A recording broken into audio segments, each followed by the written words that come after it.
Hello friends, welcome to my channel truth of share market. So discuss कर लेते हैं about stocks for 29 सितंबर 2023। First of all this video is only for education purpose. यहाँ मेरा Telegram link and WhatsApp number given है, so please join कर लें। Start करते हैं with HDFC bank. HDFC bank की बात करें तो देखो 1525, ठीक है, आज एक्सपायरी थी। कल ही हमारा डिस्कशन हुआ था कि अगर ऊपर जा रहा है तो फिर नीचे आएगा, या नीचे आ रहा है तो फिर ऊपर जाएगा, ठीक है। उसी वे में मार्केट ने आज बिहेव किया। अब बात कर लेते हैं कि कल के लिए कौन से लेवल इंपॉर्टेंट होंगे। HDFC बैंक की बात करूं तो इसने काफ़ी इंपॉर्टेंट लेवल का ब्रेकडाउन दे दिया है आज। अब देखना यह है कि कल ये अगर आ जाएगा तो अच्छी बात है, अदरवाइज़ फिर आपको एक सेलिंग प्रेशर जनरेट होता हुआ दिखेगा, ठीक है। अब यहाँ अगर हम देखें तो अगर 1525 कल ब्रेक करता है तो 1538 यहाँ पे रेजिस्टेंस फेस करेगा, और इससे ब्रेक कर लेता है तो 1550 तक के टारगेट आपको देखने को मिलेंगे, है ना। और अगर 1517 ये जो लेवल है इसको अगर ब्रेक करता है तो फिर आपको 1503 एंड देन 1492 ये टारगेट आपको डाउनवर्ड डायरेक्शन में देखने को मिलेंगे। काफ़ी अच्छे लेवल पे है और काफ़ी अच्छी प्रॉफिट बुकिंग आ सकती है ना। अब बात कर लेते हैं कि यार यहाँ SL क्या लेके चलना है। तो बाइंग के लिए आपका SL होगा 1519, एंड अगर मैं सेलिंग की बात करूँ तो सेलिंग के लिए आपका SL होगा 1523, ठीक है। So that's your hard SL। अब बात कर लेते हैं सॉफ्ट SL क्या रहेगा। तो यहाँ से अगर ऊपर जाता है तो ब्रेकआउट कैंडल का लो इज़ योर सॉफ्ट SL, और अगर ब्रेक डाउन करता है तो फिर ब्रेक डाउन कैंडल का हाई आपका सॉफ्ट SL रहेगा, ठीक है। अगर गैप अप हो, वापस आए, यहाँ टकरा के ऊपर जाए तो बाय करेंगे। इस रेंज में वापस आए तो फिर ये नीचे वाली रेंज पे भी जाएगा और इसको ब्रेक करके नीचे भी जा सकता है, ठीक है। तो ये क्लियर रखना है, यानी अगर ब्रेकआउट करके वापस आता है तो नीचे वाली जो लेवल है उन्हें टच तो करेगा इस एरिया, ठीक है। तो इसमें मैं आप प्लान कर सकते हैं। गैप डाउन होके अगर ऊपर आए और इस रेंज में आ जाए तो फिर ऊपर वाले लेवल को टच करेगा, और गैप डाउन होके अगर इसको टकरा के वापस जाए तो यहाँ सेल कर सकते हैं for this target. Gap down होके अगर इस लेवल को, जो नेक्स्ट लेवल है, उसको ब्रेक कर दे तो फिर हम नेक्स्ट टारगेट के लिए जाएंगे। बट यहाँ पे भी वही कंडीशन है, अगर वापस रिवर्स कर जाए बीच में से और वापस इस लेवल के ऊपर आ जाए तो फिर इस लेवल तक के टारगेट के लिए हम प्ले करेंगे। सो आई होप चीज़ें क्लियर हैं। बस ये लेवल टू लेवल आपको वर्क करना है ना। एक्सिस बैंक की बात कर लेते हैं। एक्सिस बैंक ने काफ़ी अच्छे इंपॉर्टेंट लेवल का ब्रेकआउट कल दिया था। कल तो नहीं दिया था बट हाँ, कल यहाँ क्लोजिंग दी थी। आज ऊपर ओपन हुआ, ब्रेकआउट दिया और उसी रेंज में क्लोजिंग भी दी इंपॉर्टेंट, ठीक है। तो अब अगर ये वापस इस रेंज में आता है तो फिर आपको ये नीचे वाले लेवल तक प्रॉफिट बुकिंग देखने को मिलेगी, ठीक है। लेवल क्या है, 1025 के अगर नीचे जाता है और थोड़ी देर सस्टेन करता है तो आपको 1016 एंड देन 1006 ये टारगेट आपको इजीली देखने को मिलेंगे इन एक्सिस बैंक, ठीक है। SL क्या लेके चलना है, तो 1029 का आपका SL रहेगा फॉर सेलिंग साइड। 1033 के ऊपर निकलता है तो हम बाय करेंगे for the target of 1042 and 1053, ठीक है। यहाँ पर SL क्या लेके चलेंगे, तो यहाँ जो SL बनेगा दैट इज़ 1028, ठीक है। 1027.5 कर लेना ना। So that's your hard SL। Next अगर हम बात कर लेते हैं, सो दैट इज़ रिलायंस में क्या सिनेरियो, काफ़ी अच्छी प्रॉफिट बुकिंग रिलायंस में आज देखने को मिली है। फर्स्ट कैंडल आपकी बेयरिश पैटर्न इंडिकेट किया, उसके बाद सेकंड कैंडल ने उसका हाई नहीं ब्रेक किया। तो देखो यहाँ शायद आप एंट्री नहीं ले सकते थे, बड़ा SL था, बट जब ये कैंडल बनी है तो आपकी एंट्री यहाँ थी और SL भी काफ़ी छोटा, ठीक है। इस टाइप से आप देख के चलें कि हाँ यार SL छोटा है।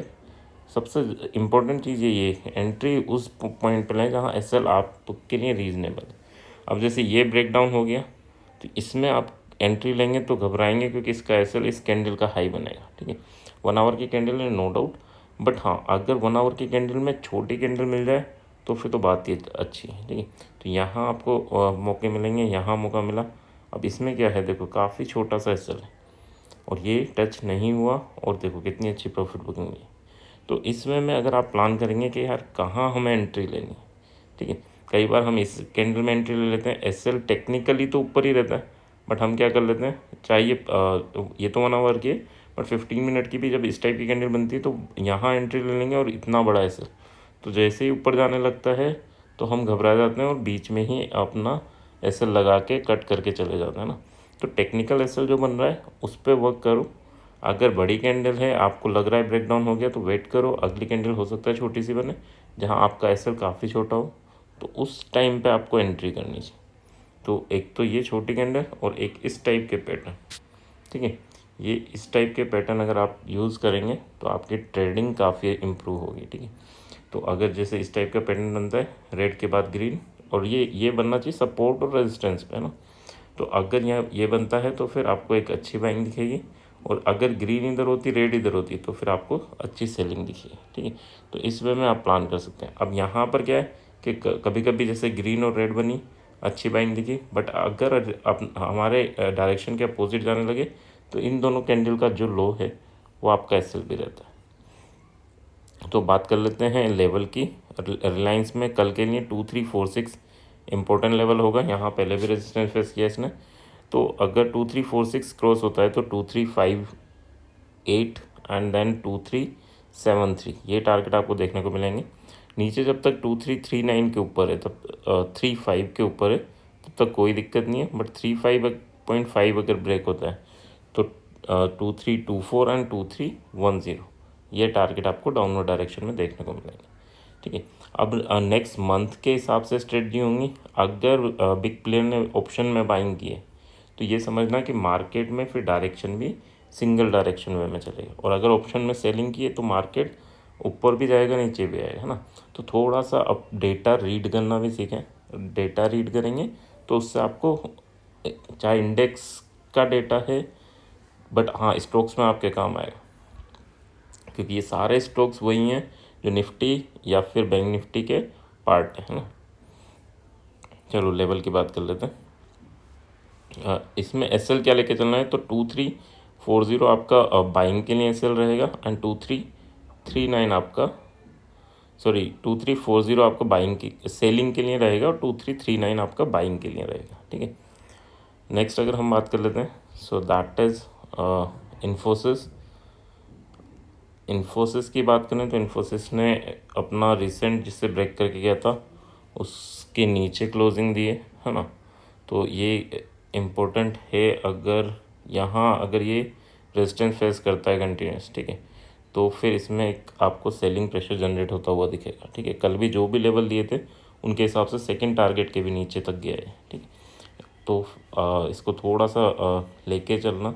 यहाँ प्रॉफिट बुकिंग काफ़ी शार्प होगी अगर ये लेवल वापस रीअचीव नहीं हुआ तो अभी लेवल क्या है 1445, इसके ऊपर जाता है तो 1454 एंड देन 1464, 1435 के नीचे आता है तो 1425 एंड 1416। एसएल क्या लेके चलना है, तो 1442 का आपका एसएल रहेगा फॉर सेलिंग, एंड अगर बाइंग की बात करें तो बाइंग के लिए 1440 का आपका एसएल रहेगा, ठीक है। नेक्स्ट बात कर लेते हैं, so that is SBI. SBI ने आज कुछ नहीं किया, ठीक है, तो कल इसको रेडार पे रखना, ठीक है। अब इसमें कहाँ सिनेरियो बना, देखो एक तो ये सिनेरियो बना, ठीक है, हाँ आ जाए, एक ये सिनेरियो बना, ये बनने के बाद नीचे गया, वापस ट्राई किया एंड फिर बना, तो ये तो आपका इनिशियल मूवमेंट के लिए था, ये फर्स्ट साइन था और ये कंफर्मेशन था, ठीक है। इसने भी क्या है, यह इस हाई को ब्रेक नहीं किया, तो ये कंफर्मेशन था कि हाँ अब लोअर लेवल टेस्ट ज़रूर होंगे, तो ये उसके बाद लोअर लेवल तक गया, टच भी गया, टेस्ट भी किया, ठीक है। कल के लिए क्या है, अभी ये काफ़ी दिनों से इस रेंज में है ना, तो इसमें आपको एक अच्छा प्रॉफिट बुकिंग मिल सकती है। क्यों प्रॉफिट बुकिंग, क्योंकि देखो ऊपर 2 बार ब्रेकआउट कर चुका है, आज भी 2 बार किया, तो दोनों बार फेल हो रहा है ब्रेकआउट, और जो हाई हैं वो लो बन रहा है ना, यानी ये इस हाई से ये हाई कम है, तो लोअर हाई पैटर्न बन रहा है।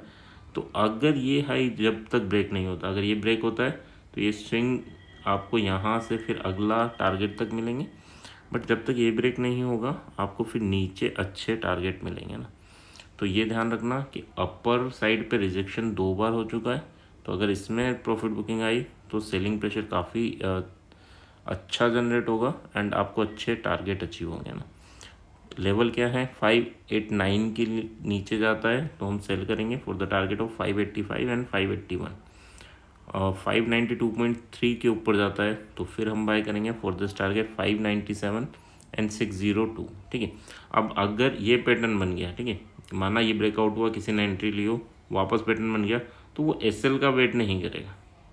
समझ रहे हो क्यों? क्योंकि ये पैटर्न तो बियरिश है, तो हमें जब पता है बियरिश है तो फिर हम एसएल का वेट नहीं करेंगे कि हार्ड एसएल यूज़ करें या सॉफ्ट एसएल। ये पैटर्न बन गया मतलब हमारी जो ट्रेड थी वो गलत है ना, तो हमें फिर जितना जल्दी हो उतना निकलना। तो ये चीज़ों का भी थोड़ा ध्यान रखें कि एसएल देना ये नहीं कि एसएल ही देना है। अगर पैटर्न आपका उल्टा बन रहा है तो फिर आप कोशिश करें कि हाँ जितना जल्दी हो फिर उस ट्रेड से निकल जाए, और फिर वापस दोबारा जाए तो फिर देखा जाएगा। ठीक है, ओके। सो यहाँ अगर एसएल की बात करें तो 591 आपका एसएल रहेगा for selling and 590.5 that is SL for buying. ठीक है, तो दो दो पॉइंट के एसएल रहेंगे, है ना। नेक्स्ट अगर हम बात कर लेते हैं so that is Tata Motors. Tata Motors में काफ़ी अच्छा देखो लेवल ब्रेक किया इसने, और उसके बाद अच्छी खासी प्रॉफिट बुकिंग देखने को मिली। ठीक है, एंड उसके बाद ये पैटर्न तो बना है। अब देखना ये कि कल ये यानी अगर आप ने बाय कर लो इस पैटर्न पे, मानो मार्केट यहीं ओपन हुआ, थोड़ी देर बाद आप देख रहे हो 10 बजे मार्केट यहीं, तो ये बाइंग को इंडिकेट कर रहा था, आपका एसएल इन दोनों का लो होगा। ठीक है, तो उस चीज़ को माइंड में लेके चलना। अगर वैसे बाइंग लेवल क्या है तो 618 के ऊपर आप बाय कर सकते हो for the target of 625 and 631, and 614 के नीचे आप सेल कर सकते हो for the target of 608 and then 604। ठीक है, नेक्स्ट अगर हम बात कर लेते हैं so that is Adani enterprises. Adani enterprises अच्छा एसएल, ओके, एसएल आपका रहेगा 616 रहेगा सेलिंग के लिए, यानी 1 पॉइंट का एसएल हम सेलिंग साइड में लेके चलेंगे, और 616.5 ये आपका बाइंग के लिए रहेगा, यानी 1.5 पॉइंट का बाइंग के लिए रहेगा। ठीक है, ओके। सो अडानी में देखो ये पैटर्न बना, और पैटर्न के बाद आपको अच्छा टारगेट भी मिला।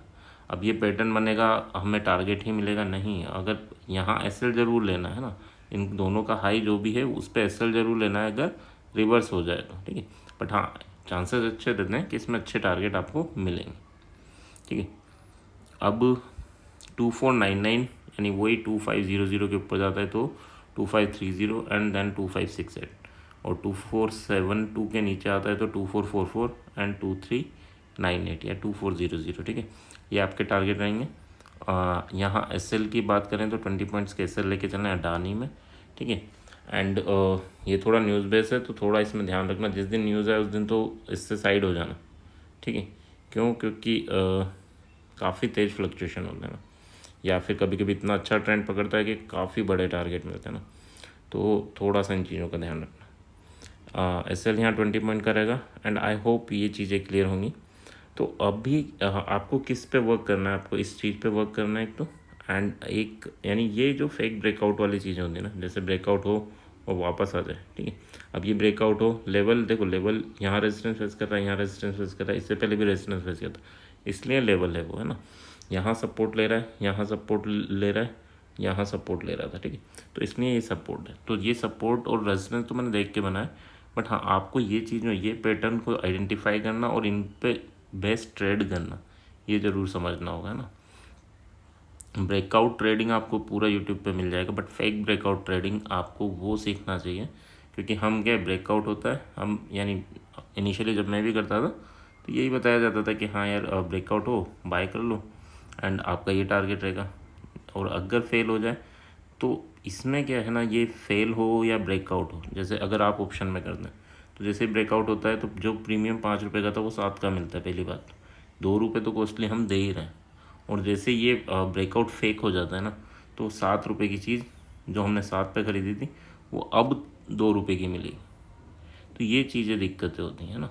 तो अगर ऑप्शन करते हो तो फिर यहाँ आपको काफ़ी ज़्यादा लॉस होता है ब्रेकआउट एंड फेक ब्रेकआउट में। ठीक है, तो इन चीज़ों को थोड़ा सा आइडेंटिफाई करके चलो, और अगर डायरेक्ट इक्विटी में करो तो बेटर रहता है ना, क्योंकि मार्जिन ऑप्शन में भी मिलता है, मार्जिन आपको इक्विटी में भी मिलता है, अगर इंट्राडे कर रहे हैं तो उसमें भी मिलता है ना। तो वहाँ पे भी 1:5 1:10 अलग अलग ब्रोकर अलग अलग मार्जिन प्रोवाइड कर दें, तो उस चीज़ को थोड़ा समझ के चलो, वहाँ पे भी अच्छा मार्जिन मिलेगा आपको। आई होप यहाँ तक चीज़ें क्लियर होंगी। क्लियर है तो please like and comment. Thank you.